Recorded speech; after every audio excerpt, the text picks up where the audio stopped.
Alright, yeah, so this is going to be the second video in my How to Swing series. I'm just going to recap quickly what we did in the first one, which is that we learnt how to place eighth note lines based on synchronizing the upbeats. So the upshot of that, is that this is the beat. 1, 2, 3, 4, ba ba ba ba ba ba.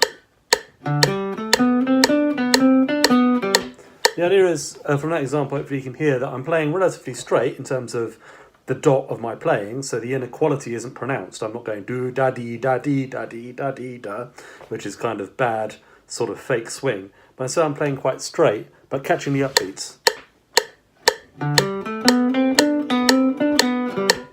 So still, hopefully, I think I did that right, but hopefully you can hear that it still catches the swing, even though I'm playing basically straight.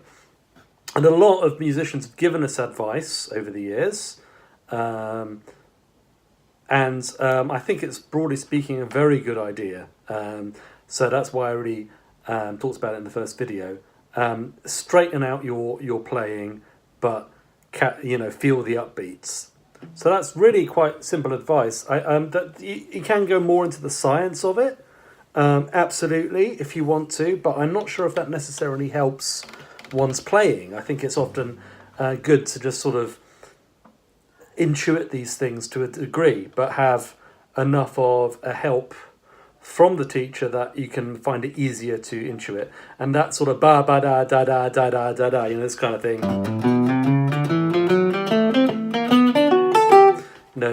Jerky swing feel is a thing I hear from a lot of students, and I think like getting them out of that mindset is a good way of pointing them in the right direction of true, mature swing feel. Again, not saying that I'm the best necessarily at mature swing feel, but I've been through the same path. I used to go do-de-do-de-do-de-do-de-do, and now I'm much straighter, and I think I swing more. I'm not saying my playing is always perfect in the time field department. It's something I'm constantly working on. But it's important, and I think these things, if I'd known these things earlier, probably I would have mastered what I've mastered a bit earlier. Sorry, I've hedged that a lot with my language. Anyway, so that was the last video. I wanted to talk very quickly about a couple of issues related to that, which I didn't think to put in the video. The first thing is that if you practice this way, I'm going to put the metronome on 60 beats a minute, so it's kind of 2 and 4 click. At least I would have thought most cooperates. There we go. Okay. Listen.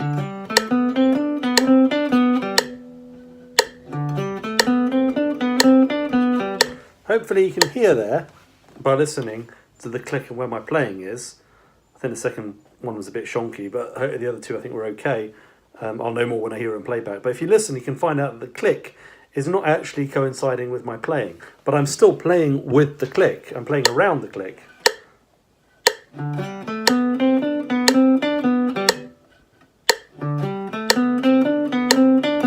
At no point am I coinciding with the click. And I think that's a mistake that people make when practicing swing feel, right? They try and coincide with the click. But mathematically, you cannot both play straight quavers without a pronounced inequality and also start and synchronize to the upbeats and have it come out so that your playing is on the click. That's just impossible from a mathematical standpoint. So by doing this, you are effectively, I think, making the click swing, which I think is a different thing. And I think like if you do play to the click, let's demonstrate that. That straightens out, which is one of the reasons why I think many players now play double time at slower tempos, because it naturally gives you a double time feel,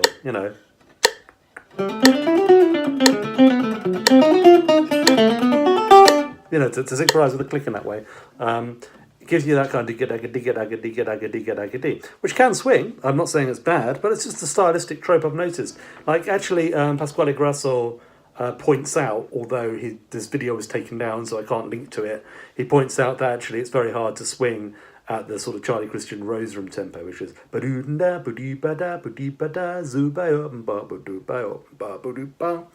you know, that kind of speed with medium swing, right? It's hard to do. And I think like thinking about this will help you with your single time medium swing. There's another thing as well that I wanted to mention, which is if you slur, so there's a good slur to put here. So like the accenting of the phrase is all on the upbeats. And 1 and 2 and 3 and 4 and 1 and 2, right? So that's why that phrase works at that tempo. We'll talk a bit more about that in a second. But if you slur, for instance, that phrase, so I'm just using one hammer on there,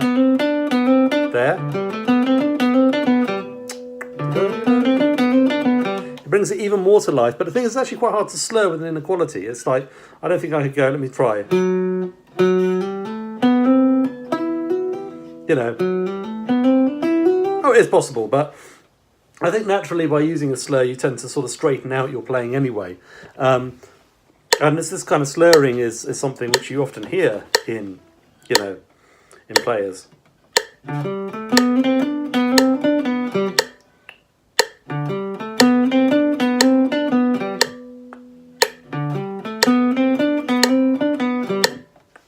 Okay, so all of this is like, you know, great stuff to practice. I would suggest doing it, you know, when you're practicing slurring on the offbeat onto downbeat. You know, it's quite a saxophone or horn player thing to do. One person does that on guitar is Mike Moreno, but you can find aspects of it everywhere. Mike Moreno talks about it in his workshop. So that's another thing. I won't really touch too much on that because, in my opinion, Martino goes into it pretty thoroughly in his workshop, which you can get from musicmasterclass.com. They don't pay me, by the way, but it's a good video, and many of the points he's making are aligned to what I'm saying. I'm coming at it from a slightly different perspective, though. So that's all great. I mean, if you work on that, I think your swing feel will improve. So, you know, feeling the upbeats, playing straight. But there is, as there often is, a sort of more detailed aspect to this, which is knowing where the accents are in a line. And the accents generally are played, you know, they are locked in. So if you're accenting on a beat, you lock it into the tempo. So in that case, you would be aiming to synchronize with a click, you know, if it was a click on every beat. And for the upbeat, obviously, as we did in the last video, you synchronize to the upbeat, to the triplet upbeat. Okay, I think this is a bit of phrasing which is often misunderstood. The simplest way of putting it is like if I have a simple rhythm, for instance, let's take the first bar of Moose the Mooch.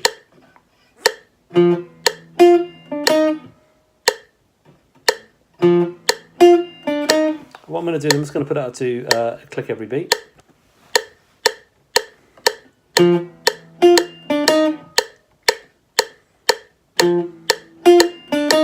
Hopefully you can hear that. I'm not sure I'm doing it successfully, but the aim is I'm trying to align my playing to the click as much as possible, and in a DAW you'd see like the notes lining up with the click, right?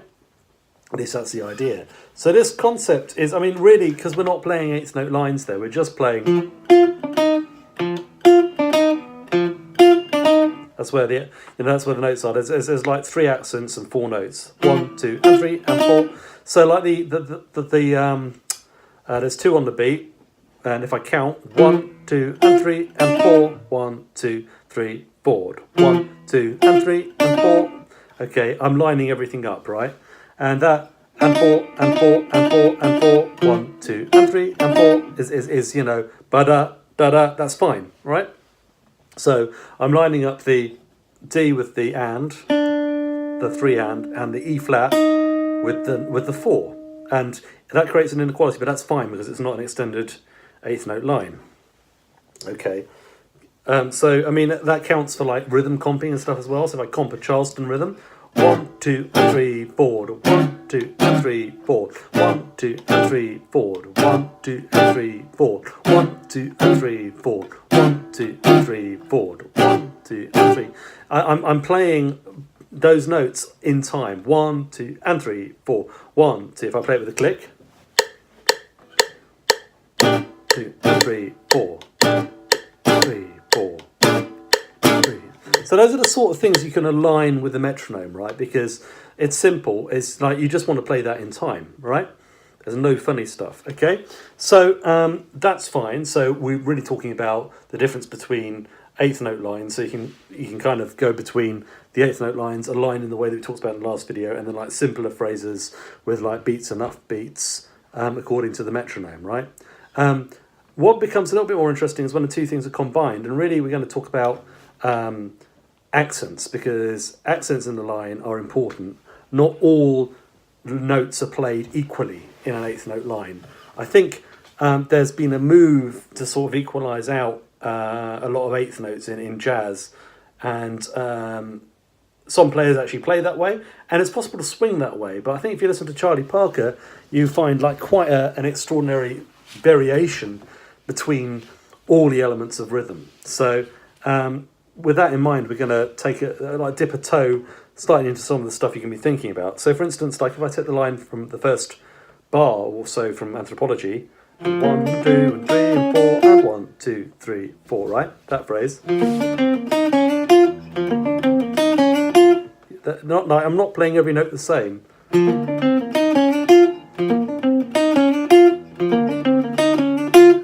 can hear that there's accents there. So the accents, roughly speaking, go 1, 2, 3, 4, and 1, and 2, and 3, 4, and 1, 2, 3, 4, 1, 2, 3, 4, and 1, 2, 3, 4, 1, sorry, 1, 2, 3, 4, and 1, 2, 3, 4, 1, 2, 3, 4, and 1. Okay, so like we've got two notes on the offbeat, one on the forehand, it's boom, two on the beat, ba, ba, ba, and then we get the second offbeat is the last note, right?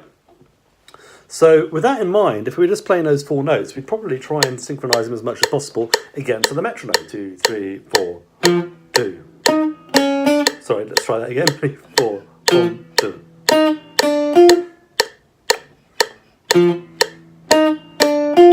And hopefully you can hear, just by doing that, it's enough to swing. Boom, ba, ba, boom. Because you've got enough upbeats there, and it's right that the downbeats should just fall right on the beat, right? That's correct. Okay, so I mean, when we start to put the eighth notes in, we have, starts off with a situation similar to our ornithology example from last time. So, sorry, let's see how I play it. How's it going in? That's right, yeah, okay, so in that case, we're going to play it with that kind of laid back, you know, that kind of laid back upbeaty sort of feel, right?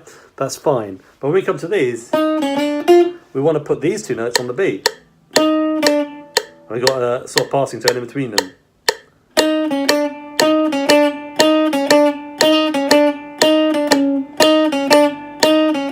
I mean, it's struggling playing the notes in the right order today, but you get the idea, right? So what I'm doing is I'm going da da da da da dee da da da da da da. It kind of puts us back in the world of that kind of wrong swing feel just for like three notes, but it's correct because those accents lie on the beat, and then the next one is on the offbeat. So if we listen to the way I phrase it.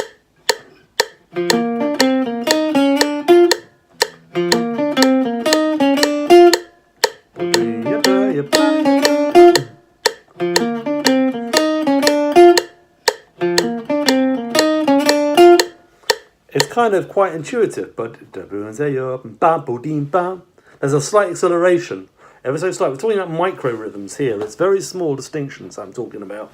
Maybe it might be easier to hear it if I put it down to a slower tempo, 100 beats a minute. Have a listen to this.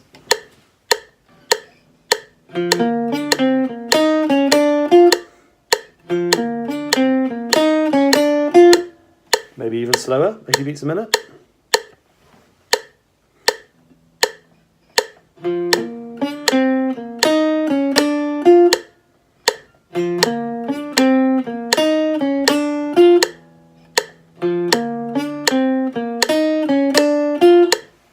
So it's a subtle distinction, but it kind of creates a push and a pull against the rhythm. And I think this is an important nuance. Really, it's very intuitive. You don't really necessarily have to practice it this way. I know I didn't.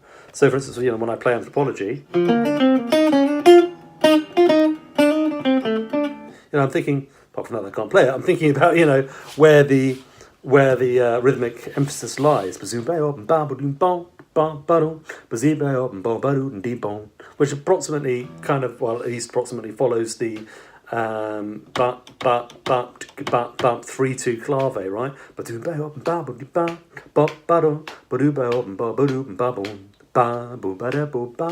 You know, it's kind of like, you know, when you sing it, not every note comes out equal, and neither does you play it that way.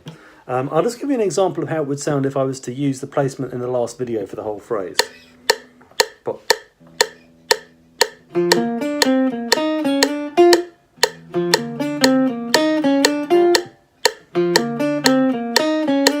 yeah, it's fine, but it's laid back, right? It has a different quality. If I play the other one,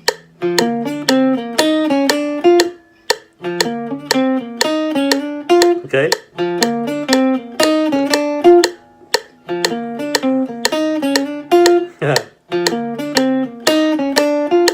Can you hear, like, it's a subtle distinction, but one is bazuya ba ba bo da ba, and the other one is bazubaya bum bam bo dim ba. You know, it's just a different quality, and these are the artistic decisions that you make when you play a phrase.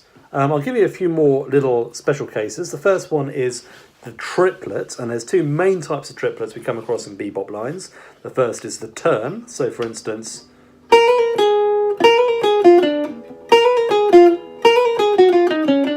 you know, that kind of thing. So these three notes, that should always be on the beat. Excuse me.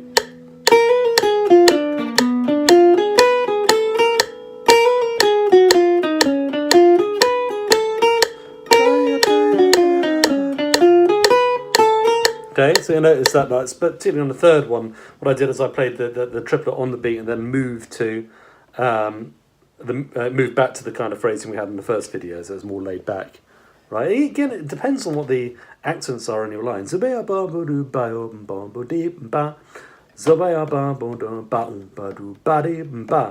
end with a.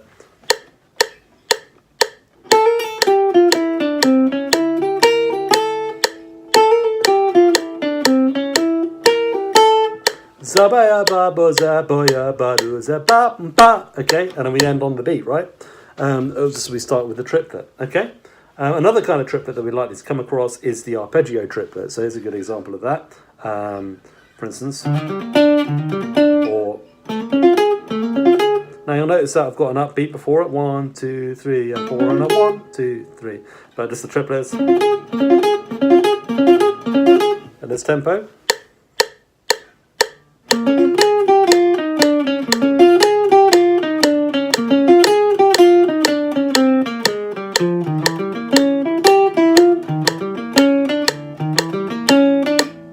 Okay, that kind of thing.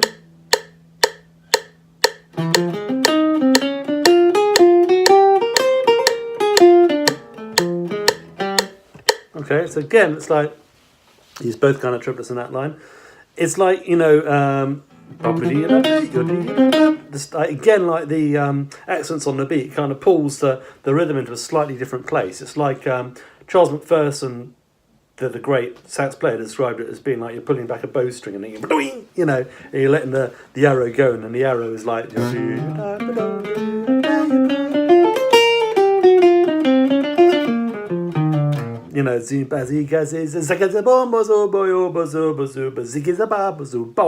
you know, it kind of creates a flex and a sort of dance in the rhythm. And this is what Barry Harris always talks about, you know, he'll say about people not playing any triplets today.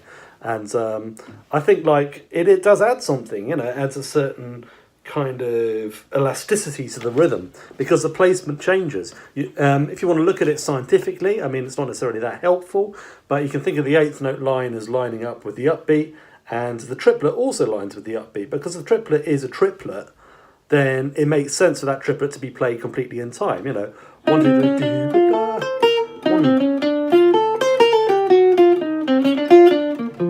So it's like almost it's kind of like pushes and pulls, you know, and it stops the rhythm from being too metronomic and too boring, you know. By the way, one player who I've been checking out, who I think has got amazing time feel, is often one that gets accused of being metronomic, but I really don't think he is in that sense, which is Pat Martino. And his early playing has, lots of examples of using these triplets to, he still uses the triplets. In his later playing, he tends to just play in that sort of eighth note but lagging position, which he does incredibly well and sounds amazing. But it's interesting comparing the two ways of doing things. The feel in jazz has changed a bit. And I think the sort of solid eighth note thing is probably more popular now. Lastly, I just wanted to give you an example of me playing something which has got, chords and a melody in it.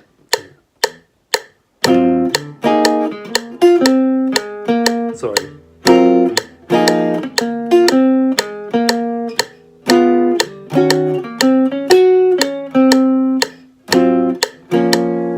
I'm going to push that a little faster because that's really weird for me playing at that tune at that speed.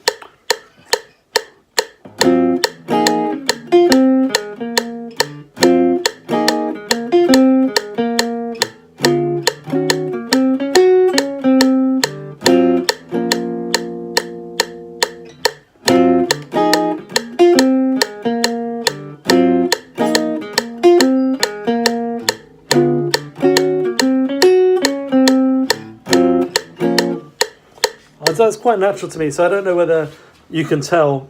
I'm just kind of boom ba bazoom bayo boom boom boom ga bazoom bayo boom boom boom ga so boom ba boom boom. There's a difference between where I'm placing the downbeats and where I'm placing the where I'm placing the chords and where I'm placing my melodic playing, the line from the head. And if you listen to George Benson playing with that, there's a great video with him playing with Jimmy Slide, which I'll post below. Hopefully you can appreciate that his placement of his melodic line is kind of different to his chordal playing. His chordal playing is almost pushed. It's a similar sort of thing. So, I mean, if George Benson is, to me, certainly one of the exemplars of great time feel on in jazz guitar, he's certainly somebody who is worth checking out, and his time feel, the swing is great, and you can feel that change in the placement depending whether he's playing chords, whether he's playing lines, and it all swings because it's all synchronized to the upbeat. Anyway, I hope that's not too confusing and useful to you. Thanks for watching.